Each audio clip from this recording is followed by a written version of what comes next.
Blog Talk Radio.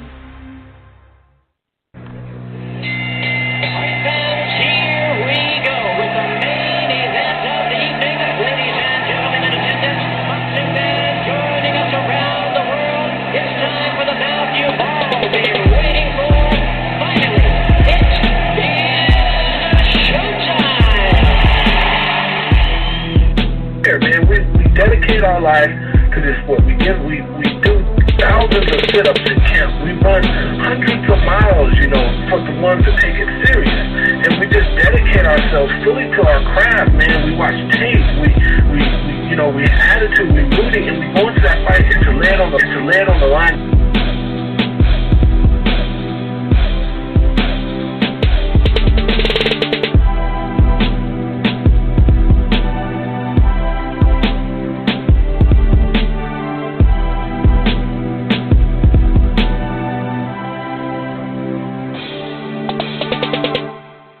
Minnesota basketball fans, the Living in Loserville podcast returns. I'm your host, Chris Carlson.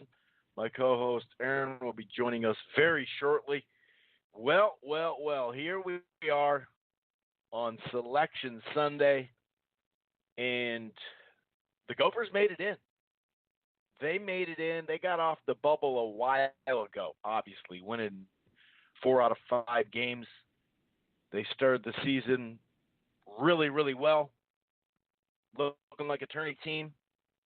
Had their ups, had their downs, had some downs, had some ups, but the way they closed strong, it's a great thing.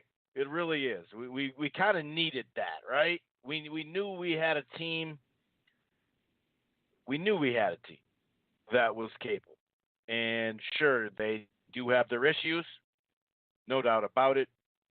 But the Gophers made it in as a 10th seed. They almost, played their self in too far. But yeah, 10th seed against Louisville. I know a lot of people, as far as the national stuff, are saying, "Oh, Louisville and Patino," and it means something, but not much that way. But anyway, we are back. It's been a little over a week, and we are happy to be back, especially when the Gophers are going dancing. We pretty much knew they were going dancing last Friday when we had our last, was it Thursday or Friday? And we had our last show because of that Purdue win. Then they beat Purdue again. So, yeah, what a great ending to the regular season in the Big Ten tournament, which is basically like very similar anyway. Still kind of regular season. Now it is tourney time. So here we are. By the way, the Living in Loserville podcast, if this is your first time listening to it, it's all about Minnesota basketball. That's what it's all about. We're talking Timberwolves and we're talking Gophers. And obviously, for obvious reasons, we're going to be talking a whole lot of Gophers. Are we going to talk a little about those Timberwolves, those Timber Puffs? Yeah, we'll get into it a little bit. Cat is still on Fighter. We do have a couple items there. It still seems like they can't beat a good team down the stretch of a game, or it's far and few between. But hey, that doesn't matter at this point. The Gophers made the tourney, okay? So we're going to break it all down. Like I said, we're going to talk about, kind of recap the chunk of games there in the Big Ten tourney. Talk about, we do have a little big man issue as far as off the bench. The depth right now, not that we were a deep team, but, with Curry and now Stockman affected from some injuries here, I don't know what his deal is right now. Hopefully we can get him back. But yeah, I'm happy. We're going to obviously preview the Louisville Cardinal game coming up, I believe, Thursday. The 7 against number 10, Louisville 7. Those Gophers number 10, which is a winnable game. It is a winnable game, no doubt about it. Not easy, though. Not easy. I mean, Louisville kind of ended on a bad note. Then, if you look at their, if you look at their schedule, just kind of going through it, but they had a tough ass schedule in general, though. I mean, they really, really did. So, we're gonna break it down for you and just kind of talk it through. Anyway, if this is your first time listening to the Living in Loserville podcast, it streams live right here on blogtalkradio.com/Rope-A-Dope Radio. It streams live. It archives right here. It's basically the headquarters. It's under the Rope-A-Dope Radio podcast umbrella. We talk hoops, basketball, mostly college and pro, of course. I have a college basketball show as well that turns into an NBA playoff podcast mid-April, something around there. And then, we, of course, talk boxing. But if you're looking for the Living in Loserville podcast under the Rope-A-Dope Radio podcast, you can find it everywhere. iTunes, Spreaker, Stitcher, TuneIn. It's every place. We're also part of the Grueling Truth Sports Podcast Network, and that's basketball, football, baseball, boxing, everything in between. And the Grueling Truth Sports Podcast Network can be found there and everywhere. iTunes, Spreaker, the whole nine. But you can also go to iHeartRadio, and you can stream it on Spotify. Okay, so you can listen to the show there. Head on over to gruelingtruth.net. That's the gruelingtruth.net. By the way, you can listen to a podcast right there. You can listen to this podcast right there. And while you're at it, you might as well read an article or two. And, while you're at it, you might as well hit the link, and it'll link you right to mybookie.ag. So I'm going to go ahead and bring in Aaron to the fold. What's going on, Aaron? How you doing on this Selection Sunday? The Gophers are in the tournament, man. Yeah, man, it's been a while since we've talked a little basketball. A little bittersweet today. It was nice to see the Gophers make a little bit of run in the Big Ten tourney with a win over Penn State, which I thought they would do, but I wasn't sure about it. And then the Purdue game, I really was surprised that they pulled that one off. And so that was good to see. And then a really tired performance. They just looked really tired. Their shots were short. They just didn't have a lot of jump. They weren't getting out to challenge jump shots. They were tired, really tired against Michigan. So I kind of give them a pass on that loss. And that's the sweet part. The bitter part is, like, why can't we have nice things? I keep saying that in the sports world in Minnesota. Why can't we have nice things? We get the 10 seed. That's great. Probably should have been a 9 seed. Then we play Louisville. So let's just go ahead and get this over with, the Louisville Patino thing. You knew it was going to happen. That's how they were going to do it. They have some stick to that story like it's the best story in the world. So let's just go ahead, play Louisville, win or lose, and finally get rid of that so they don't keep scheduling us against Louisville every year. And then the second part is why? Why are we playing Michigan State possibly the game after Louisville? It used to be a rule you couldn't play a conference team in the second round, and magically they got rid of that rule, and we're the exception again. So there's where we are as far as I sit. Weather's nicer. Work's going fine. How are you? I'm doing all right, man. I'm doing okay. Would they get 8 in? Did they get 8 of them in? Did the Big Ten get 8 in? I think they got 8 in. Yeah, I'm not sure about that, but I'm pretty sure it's 8. So at that point, it does get kind of tough to play a Big Ten opponent maybe in the second round. But yeah, of course, right? Of course, just in the nick of time. And that's why I said, hey, dude, maybe we're playing ourselves too far into this thing, man. What's wrong with the 11th seed? We could play a 6, then we get a 3 maybe. You know what I mean? I don't mind sneaking in like that. I'll take a 12 and sneak in on a 5. And, it is funny how that worked, though. It is funny how that worked. That's how it goes, though. Sort of call. Yeah, eventually they're going to give us that Louisville game. I mean, it's just they have to do it. So let's just get it over with. Maybe we won't have to face it every year, facing Louisville every national chance that we get. Yeah, definitely. And so yeah, they're when you look at them just on the surface, like I said, they close the season kind of strangely. But I mean, it's not going to be a. There's I don't know. They had some ups and downs, just like us. Like I said, they didn't close necessarily good. If you look at really a lot of their February, they got a big win early. I remember, and they got a big win against North Carolina like in January. But I just think their non-conference was pretty damn good. They actually beat Michigan State in the non-conference. They had a tough ass schedule in general. But before we get there, we gotta backpedal a little bit, and we left off on Purdue. We were beating Purdue, and we mean the first time, right? March 5th. It felt like, okay, I think we're in. But let's get that Penn State victory, and we did. It was a hard-fought battle, no doubt about it. A lot of those games in this tournament, and really all year long, were definitely, hard-fought games, no doubt about it. 77-72, ended up getting the job done, and then it was Purdue again. And, man, when you start to add it up, like, our strength of schedule, no, it's not on Michigan State. It's not on, North Carolina or Kentucky or some of these other programs in the non-conference. Our strength of schedule non-conference was just okay. Some of the teams that are normally good didn't necessarily turn out that way.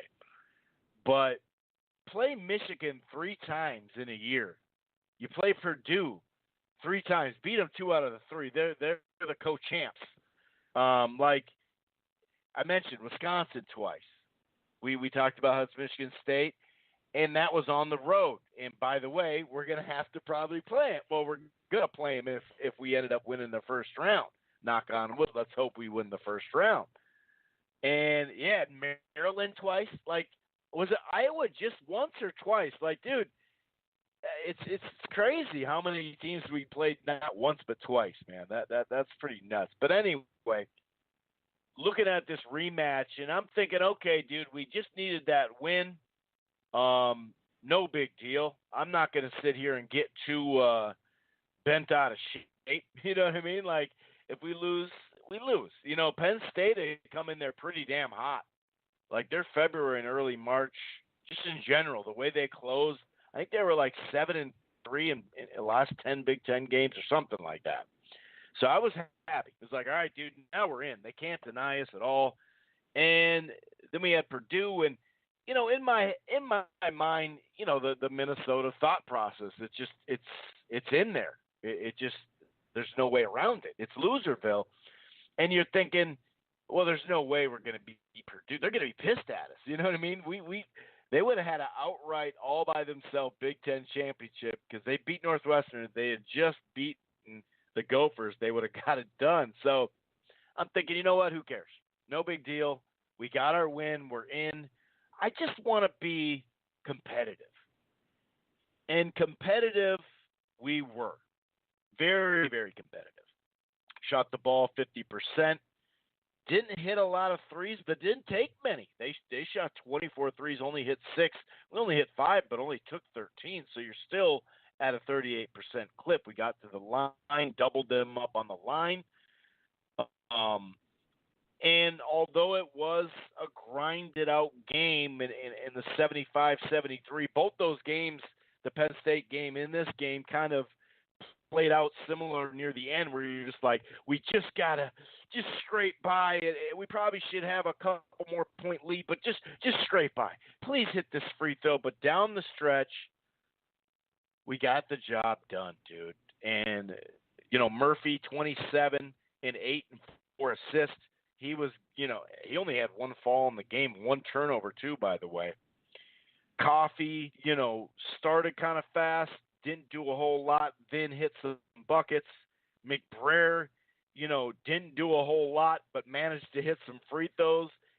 We didn't get anything off our bench. Like literally, we got 2 assists. Well, we got a couple of blocks, but 0 points. But and that's obviously that might be a theme here going forward. But we made him take a lot of shots, especially Edwards, 11 points. He finally had a bad game against us, 4 of 17, 1 of 8 from 3. So that was big.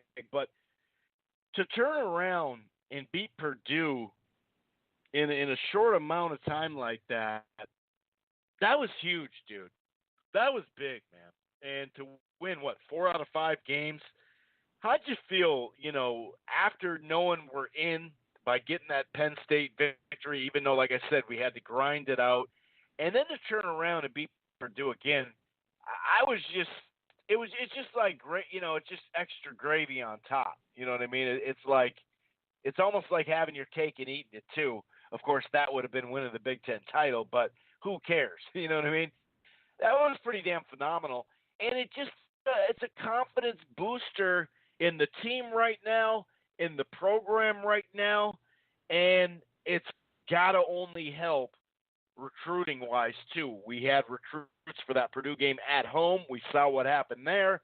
And just in general, improving going in on the right step in there, even if we're one and done or if we can just get one and then maybe get beat by Michigan State. But how do you feel overall with the Purdue game, the way we played, the way some of the seniors stood up? And if you look at the last 4 or 5 games with Coffey, he's just turned it on at the right time, right when we need him. Yeah, Coffey has played well, and, it seems like he's reached another level closing out the season. I thought he was more aggressive, kind of understands his game a little bit better, knows that he needs to get to the rack. He's not the greatest outside shooter. He's done a pretty good job playing the semi-quasi point guard position. Like to push the ball a lot, so I think that's really good. Now, I differ with you a little bit. I wasn't so sure that we were in after that Penn State win. I kind of thought we needed another win just because, even how it played out, we're a 10 seed now. Had we lost to Purdue, we would have been maybe in 11 or out of the tournament maybe. So I thought we kind of needed that Purdue win. I wasn't sweating it out like you said. I thought, that Penn State win was probably enough, but just to be sure, it was nice to have that win against Purdue. And I thought the whole team, that was the best game I've seen them play all year. Everybody was on point. Everybody was doing what they were supposed to do. Would have liked to see Washington get in there a little bit, see if he can get kind of ramped up for tournament time. I think we're going to need him. Sad that Motts went out. But it's just the way, that tournament, I'm kind of glad we didn't beat Michigan just as seeding goes, because I don't want to be a higher seed than I think where we are. But I didn't like the way they lost to Michigan. I know we haven't gotten there yet, but that was a really tired team. And they really got to do something about that format. It's 3 games, would have been 4 games in 4 days. I think it's been done before, but that seems like a pretty tough road if you're coming from a lower seed to win the Big Ten tournament.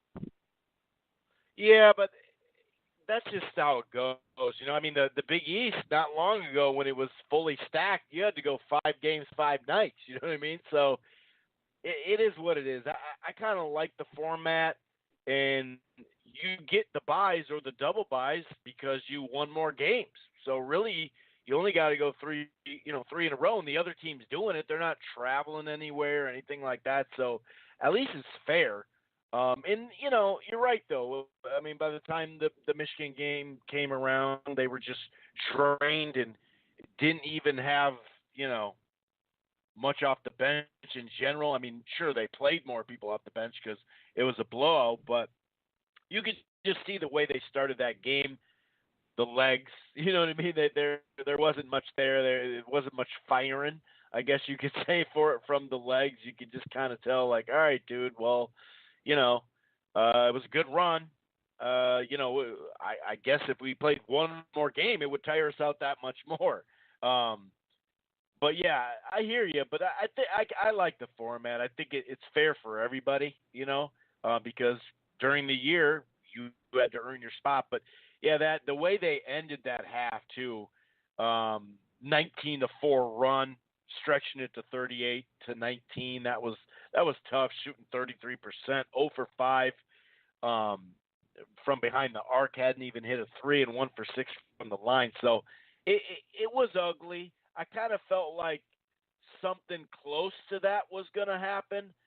Just off, I mean, that's kind of how this stuff goes. You kind of just run out of, steam or whatever. And I was kind of surprised how Michigan played today, considering the game right before us against Iowa, and in this game they were like on a tear. I thought, oh, they're going to find their way, but then Michigan goes and lose to Michigan State. That's 3 times this year. You don't see that, but the last 5 games, Coffee shooting 51% from the field, which is huge.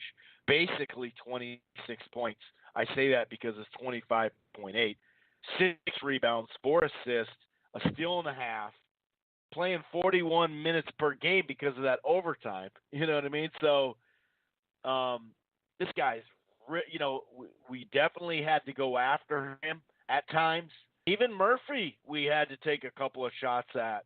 Not shots. It's not really shots. It's kind of true there. You know what I mean? And I'm kind of looking at the percentile just in general. For the 7 and 10, 61% of the time the 7 wins. 62%, I should say. It's 61-8. So it's not the 8, 9, 50-50, but then again, it's it's still there, no doubt about it. But yeah, I mean, can't say enough about Coffee. And like you said, I agree that Purdue game. Actually, kind of both those Purdue games were some of the best basketball we've seen, and just in the nick of time, no doubt about it. But yeah, that about wraps it up for me anyway, based off the tourney and whatnot. Any other comments as far as the tourney run goes, the 3 games and 3 nights? No, I mean, that pretty much wraps it up. I think that you're right about, how you earn your seeding. I mean, that's pretty obvious, but also a good point.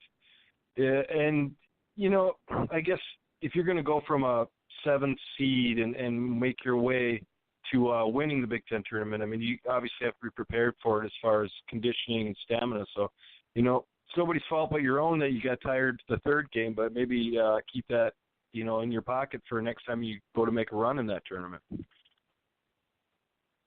Yeah, and I mean, we're the Purdue killers under Pitino too, dude. Like, it's pretty funny. Like, we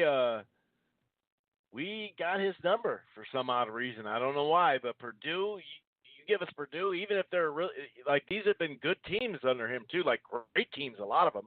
They've won the Big Ten before, and they almost outright won it this year. So it's kind of funny how that matches up, but just kind of heading into it, we talked about, like you said, Mott's, now we had Curry a handful of games ago go out. He's gone. We know that. He's not coming back till next year. Hopefully he doesn't have to have some long rehab process in the off season so he can spend the summer working out, getting in shape, getting everything, the rust off, and just in general. He never really got to get his offensive game going too much. Still had some quality moments or whatever, but now, it is rough we're not a deep team as it was, but it's going to be kind of a committee thing. You know what I mean? We're going to have to just kind of play this guy for 3-4 minutes, see what happens. Play this guy for 3-4 minutes and see what happens. They do have some, their strength is a forward, averaging 17 and 7. The other forward, I think it's Sutton. He's averaging like 10 and actually, let me check. I know it's 10 point. Yeah, 10 and 7. So they're kind of spread, I guess. From they're not really as high scoring as they normally are. They're not. They obviously took some L's.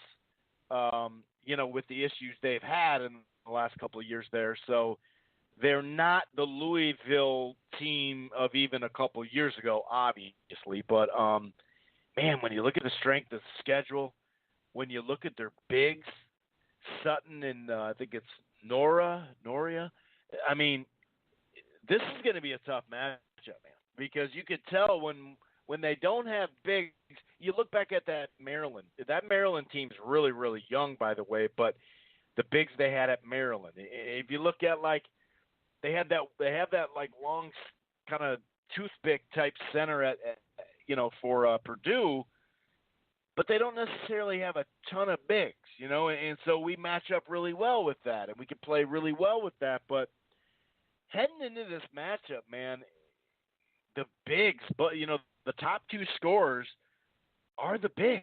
I gotta say, whether it's fall problems, this is a tough one based off the big situation, man. We're really gonna have to hit some outside shots early, so we can spread the floor a little bit, so we can actually get there rather than it's all crowded out. And if they're already good, good solid bigs anyway, that makes that crowds the lane anyway. But I'm kind of worried here, Aaron, about these bigs that they got, man. We haven't played great against the bigs, and now we might be down another guy who is hit or miss off the bench. Yeah, we're going to need Motts. I mean, we're going to need him. Hopefully he can get back from his concussion. He's got till, Thursday? And he's had, maybe a good solid week when all that time is done. I kind of frame this game in a interesting way. There's, they pretty much have similar, if not almost the same record as we do. They're 20-13. I think we're 21-14 or something like that.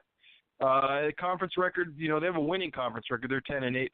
But, the lower end of their conference isn't supposed to be as good as the Big Ten conference, but we're going to find out. This is a nice little middle-of-the-conference matchup between the best two conferences, allegedly, in college basketball, the ACC and the Big Ten.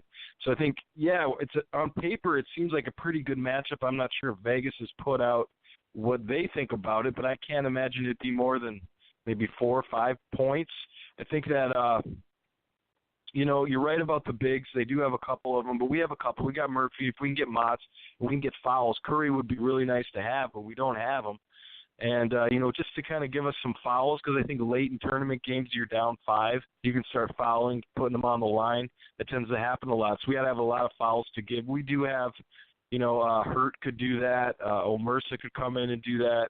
So I think we have, guys that are 6'6" to 6'8", who can kind of handle it, but we don't have, besides Motts, a big guy, a big center to match up with theirs. And so I think we'll need Motts. I think he'll be able to play. I certainly hope so. But, yeah, I'm not really worried because I don't know what to think about this game going in, actually, Chris. I haven't seen Louisville a lot this year, so I don't really know what they're looking at. I'll look a little bit more after the show and see what I think about it. But, I feel like we got a 50-50 chance here, and that's nice. I'm just more concerned about if we win that second round. Yeah. They've had some issues with leads. Now, when you're playing Duke, you're playing Duke. It is what it is, but they were up 23 points with 9 minutes to go, a little over 9 minutes to go, and it was 35-10 down the stretch, and they lost a couple of other leads like that too. Right now, on the books, the betting odds, they are a -5, so they're a 5-point favorite. And that's probably a tad wide, but when you look at you're right about the records, very similar. But when you look at who they played, win, lose, or draw, they had a pretty competitive game. I saw this early against Tennessee, lost that one. Lost to Marquette in overtime. That was at I think at Attorney. But then they turned around in overtime, beat Michigan State. They beat Seton Hall as well, who's Attorney team, and just beat Marquette actually in the semifinals. They played Indiana when Indiana, well, I guess you could say it was Indiana. Earlier in the year, Indiana had all these pretty solid wins, or at least a solid resume. And, they lost to them. They lost to them. I'm sorry. But that's another team. And then they're cross, they had to play Kentucky, which they play every year. I mean, they had a tough schedule. Now, they started out on fire. They beat North Carolina. North Carolina was still kind of figuring themselves out at that point, but they blew them out. And then they went on a run, and you're thinking, oh, my gosh, they got like 6, 7 wins. They're definitely ranked. Here we go. And then the L's started coming. Now, they went on you look at 4 games, they lost 3 of them, but I remember previewing this on the college show and writing a little bit about this is those 4 teams at the time, number 9 UNC, number 9 North Carolina, Virginia Tech, a tourney team, Florida State, who got to the finals and got beat by Duke, and then it was Duke. So you can't really fault them for that. Then they finally got off the schneid and did beat Clemson, but then they lost to Syracuse. Boston College on the road, we did that as well. Lost to Virginia, no sweat there. They just they beat Notre Dame twice, but Notre Dame's nowhere near the team that they've been in recent years anyway. So this one's going to be a tough one, man. This one is going to be a tough one. So although I do get you, I mean, it's a tough matchup with Izzo in the second round, but we definitely we can't look past this one. Now, they're not the best shooting team, but then, nor are we. You're right, though. We got the 2 bigs, you're right, but they just need to stay out of foul props. I think that's going to be big. And just hit a couple of outside shots in the first 10 minutes or so, just so they can fall, not to start out 0-7 from the 3 or something like that. And that'll help loosen it up. I know we're not going to come out and, hit our first 5 or 6, but the outside shooting is going to be key, man. Like it always is, obviously. But I'm looking forward to this matchup. Telling you right now, you think our Ghosts get the W here, or we're gonna be gone fishing here in the first round? Well, like I said, it's pretty hard to tell. I think you're right about if we can get shots outside. If Gabe can come out and hit a couple, let his nerves not get to him. Now they're only going down to Des Moines, so that shouldn't be too big of a problem. Should have a good following down there. But yeah, if you can come out and you can get a couple outside shots and kind of muddy up the game, slow it down a little bit, keep it inside. Maybe give up some fouls if you got enough fouls to give. And yeah, so. Gosh, I don't know. I'm going to go with, to answer your question, I'm going to go with the Gophers, simply just kind of a homer pick there because it's to me, it's just whoever plays well on that day. I think it's a pretty good matchup. I think the teams are pretty evenly matched. If Louisville goes on a run, that could be tough because we're not really a good comeback team. We can come back from down 10 or something with enough time, but you go over that 10-point into the 15-point range, and it's really tough for us to get back if we're not shooting well, just because we push the ball in so much. And if they make shots, we can't get out in transition. On the flip side of that is if they miss shots, we can get out in transition and really put a good run on them. It's going to be a game of runs, I think. Nerves I'm a little worried about. It's a young team. We got Oturu and Kelcher, who this will be their first tournament. But then, to flip that over, we got Murphy, and I think Amir's been in the tournament before. I don't know if he was hurt that year before last, but so I think it's a good matchup. I'm going to go with the Gophers just because it's the Gophers. I don't really have a reason. I think it's pretty well a good matchup for both teams. And, Matino's got a week here to prepare. So does Louisville. Well, not a week, but 4 days. That's good enough. So, yeah, it'll be a really interesting game to watch. Yeah, and I'm glad that you added that. That was pretty much the addition that I forgot. Des Moines, we know it's not a long drive.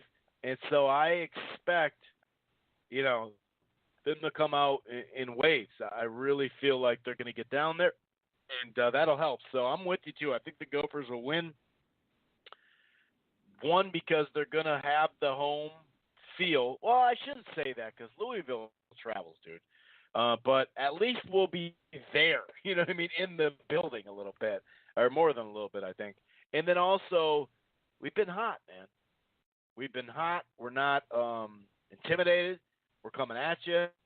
I like their chances too. I'm going with them as well. Call us homers all you want. Maybe we're just happy, man. Can we be happy? Is that okay? I mean, the damn show's called Living in Loserville. Is that good enough? Can we be happy sometimes? No, but okay. So this isn't going to be a long segment for the Timberwolves. We're going to get the hell out of here pretty quick.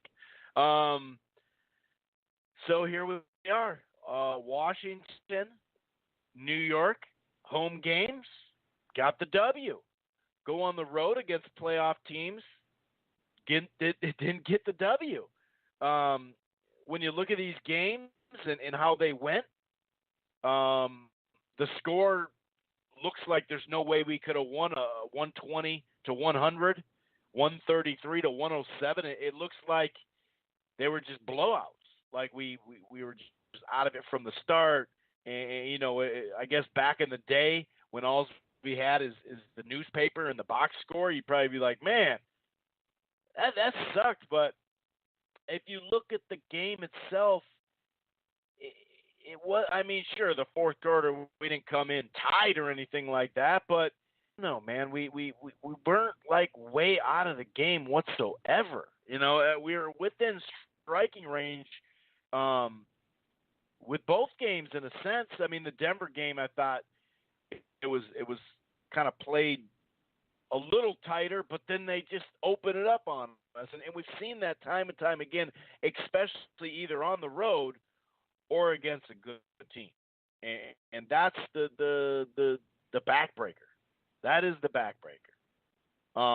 But yeah, fourth quarter, both those games. By the time they got to the fourth quarter, it would have taken some work to get back into it. But as far as just the style of these games, it just, I know we're shorthanded, and it's like, oh, Teague's back. No, he's not. Rowe's back. No, he's not. So that obviously plays into it. Another, 8 days go by, still no Covington. Might as well just rest him the rest of the year with no point in bringing him back now. If it's been this serious where he hasn't played in 2019, then I don't think he should play. Right now we're about to tip here with Houston, and Harden was a game time decision. But you know what? They have Chris Paul, they have other players, and it's on the road. So it is a primetime game. So really, long story short, it's the same old story. Cat is still just been crazy lately. He's nearing 25 points. His assist numbers have gone up. The steal numbers have gone up. He's nearing 2 blocks. It's just been wonderful to get this bully thing going and not always getting bullied. So you got to be happy with him overall anyway. But I think the biggest thing, like positive thing, is the rookie getting some run in the starting lineup. And it's like, wait a second, that's right, we got this Diop dude. Oh, by the way, he was the Big Ten Player of the Year last year. And nowadays, a lot of people like to talk about usage and a lot of, a role player. We're looking for role players to get around Cat. He's long and lanky. He'll get you boards. He can shoot the three. I think it'll just improve as he goes. He could do those little tip-ins. He may be a little bit stiffer than a guy like Wiggins or something like that, but he's a long, lanky dude. Against Washington, 12-5. Against the Knicks, 18-6. Even that Denver game, 9 points, 5 boards, and 4 assists. This is something I was, and I think his first start, he had 8 points and 5 boards. I wasn't expecting him to really get the run, and it just so happens with Wiggins with the contusion, or maybe it's just, oh, you don't feel good, okay, we're going to sit you for 3 games, because they're just trying to maybe get some youth in there, and also, why not gain an extra spot, in the draft. So when he's gotten in, he's shown a little life, and we've talked about this a couple episodes, is the improvement within is how we're really going to improve as a team next year in the following years for the Timberwolves. Yeah, I think, I've been kind of looking for Bates Diop all season, And it seems like, he started the season with Tibbs, and Tibbs kind of relegated him down to the G League, and then he just kind of stuck there. I was kind of wondering where he went. I knew he was a decent player. I didn't watch him a lot at Ohio State, but I kind of saw some highlights around draft time. I thought, he's definitely an interesting player. So I was wondering where he went. And I don't know well he did down in the G League, but it's good to see him up here and, contributing. I think you're right about the role player aspect. It's nice to have maybe some younger legs. I know he's not 19 or anything like that, but, he's in his early 20s, and he's got fresh legs and a good role player. Seems like he can work around the basket pretty well. He's got good length, can run all right. So it's good to see that. And there's a lot of questions about why Koji played and not Diop. And I just think it's good to have them both up here right now. And improving within is something that's really going to have to happen. I don't know exactly what we're going to do about Wig in the off season. You don't know exactly what's going to happen at all in the off season, whether we get a new coach, whether we keep this one, whether we get a new GM, whether we keep this one, whether we keep Wig, whether we get rid of him. Is Cat going to stay? All these different things up in the air. So it's good to have at least a couple young players that you can maybe add another one with this year's draft and start to build maybe a little bit of depth for the older guys we have, like Gibson. He's getting up there. It'll be weird to see if he comes back again. Covington, like you said, has been out. And, yeah, at this point, you're right. You might as well just keep him out for the season. Is he going to be back next year? Is it something internal? We don't exactly know exactly what's going on with that situation. So it's all kind of up in the air, and on the court it seems to be the same thing, game by game, losing to some bad teams, beating some bad teams, losing to the good teams, can't win on the road. It's the same story over and over. That's about it, man. I mean, that is about it. So there's not much more to cover on the Timberwolves side of things, that's for sure. Anything else that you want to talk about just in general, or something on your mind, or something you forgot to bring up, or anything like that before we shut this puppy down? Well, I think I had a quick thought about, now, back to the Gophers and Louisville, as we were talking about that matchup. This is the new coach at Louisville, it's his first year, so that would mean that these are Pitino's players, correct? And his recruits on this team, which could give us a scouting advantage going into that game. Phone call to Rick Pitino about the different players on his squad that he had last year might give us a little bit of an edge going into that. What do you think about that? Yeah, I could see that being an edge. I do think, some of them transferred straight up, though, and as far as, freshmen, most of the guys dropped out of the class that he had recruited. So, yes and no.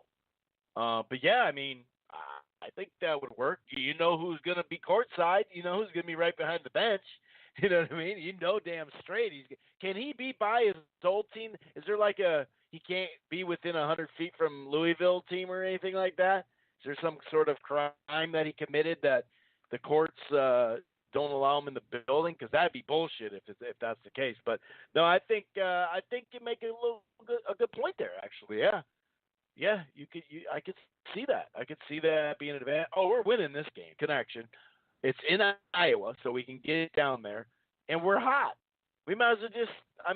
What time would we play on Saturday for Michigan State? Should we just start previewing that game too?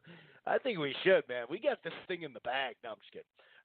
You know and I know better than that. But, yeah, that would help. Why not? I think that would help a little bit. I don't see why it couldn't. So, yeah, that about wraps it up. Real quick before we get out of here, if you're thinking about cutting the cord or you have cut the cord, welcome to the club. I cut it back in August.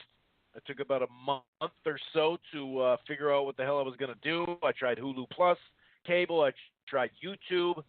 I tried Sling. And I ended up on DirecTV Now. Now, I did the DirecTV satellite for a long, long time, well over a decade. And I had moved to DirecTV satellite because they were kind of sports-oriented. And also, my Comcast bill I was just looking at it like, what the hell is this? I'm going to satellite. Then it started turning out to look at my satellite bill and said, what the hell is this? And so I decided to cut it. I decided to cut it, and DirecTV Now is the best out of the ones I tried. This is true. This is not just an ad. This is true. Even the last 7-8 months since I've had it, I've seen the improvements. And obviously, no matter what streaming service you have or you're going to choose or whatever, the technology still has a little ways to go, obviously. But like I said, they have the cloud DVR. You know, they have packages that start at $45, $55, $65, $75. They have a Spanish package as well. And, by the way, DirecTV Now, go for it, right? But if you're an AT&T customer, which I have been since my second cell phone, you can lock in those $45, $55, $65, $75 prices right now if you're an AT&T for 2 years. And you got to go quick because you know how this stuff goes. It's actually about to run out. Like this, I don't know if it's next week. I don't know I think it's next week is the last ad I'm going to run on this one. So you got to get it now. Otherwise, you know, the prices go up after a while. Inflation is a mother effort. So check it out, see what you like. You know, you could have the mid-level 55 or 65. You could still do your Amazon or your Netflix or HBO Showtime, and you're still saving $50, $100 a month. So check it out, DirecTV Now. If you're thinking about cutting the cord or you have, and you don't like Sling or whatever the hell it is that you tried, give it a try. Obviously, no matter what streaming service it is, the quality of internet does make a big difference as well. Just to throw that out there. Anyway, we're going to get out of here. We'll be back, hopefully, talking about a victory for our boys. It'll probably be next Friday. Is that a possibility? Because that would give us a coming off a game and then previewing a game for Saturday. Maybe we'll try to get back Friday, maybe regardless if they win or lose, just try to do a show then. We're going to get it figured out, but, you know, good luck to the Gophers. We're happy they made the tournament. Now that's 2 out of the last 3 years, and we all know our top 6 players, 3 of them were out last year. One of them who's a pretty, you know, a solid role player in McBrayer couldn't practice. So we were a tourney team last year. I mean, if we just lose one to injury and lose one of those guys half the year and he comes back, we're in the tourney. We're in the tourney. So I'm not saying, we've been in the tournament 3 straight years, but in theory, I'm looking at it from the perspective of I'm glad we can stick with Patino now because it's basically 3 years in a row, or at least the team was built to make a little bit of a run last year too, I thought, after being the 5th seed and ending, 4th in the Big Ten, so the previous year. So that's a good thing. You know, a lot of things are unsettled when it comes to the Timberwolves, but we're settled in now, and, you know, let's go Gophers, and this can only help. Getting to the tournament close, knowing Murphy is gone, this can only help a big to step into a role for next year, which is obviously what we're going to need because we're going to add guards that are on the team. So anyway, let's get out of here. Enjoy the rest of the night. Enjoy the rest of the week until Thursday comes around. You may get jittery. 11:15. We're right off the charts right away. We may be the first game of the Thursday. I'm not really sure. 11:15. Actually, I think we are. Something like that. But anyway, go Gophers. Beat those Louisville cheaters. Well, actually, I suppose we can't really call them cheaters because, you know, we got a nice little pass of that too. Anyway, we're out of here. Enjoy the game. Enjoy this week, man. Living in Loserville, we're not Loservilles. We're not losers this week. Until next time, peace. Once you become the world champion, I believe that you feel you have the upper hand. So now, as you fight, let's say you fight 4 or 5 years of straight survival, the bullshit, the holdback, and when you become the world champion, you're like, you know what, I made it. I'm going to show you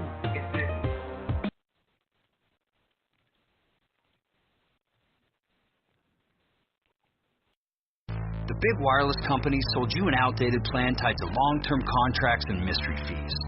Simple Mobile's different. You get a lightning-fast 4G LTE nationwide network with no contract, ever. And keep the phone and number you love. Just text the word BYOP to 611611 to see if your phone is compatible. Simple Mobile. Out with the old, in with the simple. Standard text message and data rates may apply based on your mobile phone service. Please refer always to the privacy policy at simplemobile.com/privacy policy and the terms and conditions at simplemobile.com/terms and conditions.